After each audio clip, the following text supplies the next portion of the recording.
Ito guys, napabili ako ng mini fan sa sobrang init.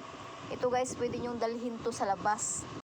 Kasi napakainit naman talaga sa labas. Kaya dapat may dala-dala tayong ganito. Ayan, may 5 speed po siya kung gaano siya kalakas.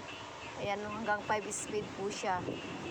Ayan guys, malakas po ang ano niya. Yung 5 speed, sobrang lakas na po yun. Ito, may lace po ito. Pwede nyo siyang ilagay sa leg nyo habang naglalakad. Ayan, pwede nyo siyang i-fold. Ayan, pwede yung i-fold dyan. Maganda siya guys. Sulit yung binayad ko.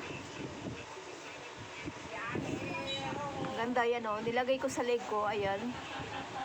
Pwede nyo siyang ikwentas para hindi mahulog. O pwede nyo rin siyang hawakan. Ayan, kung gusto kung nanonood kayo guys, ayan, yung sa baba, pwede nyo siyang ilagay yung cellphone sa baba ng baba ng stand pan niya.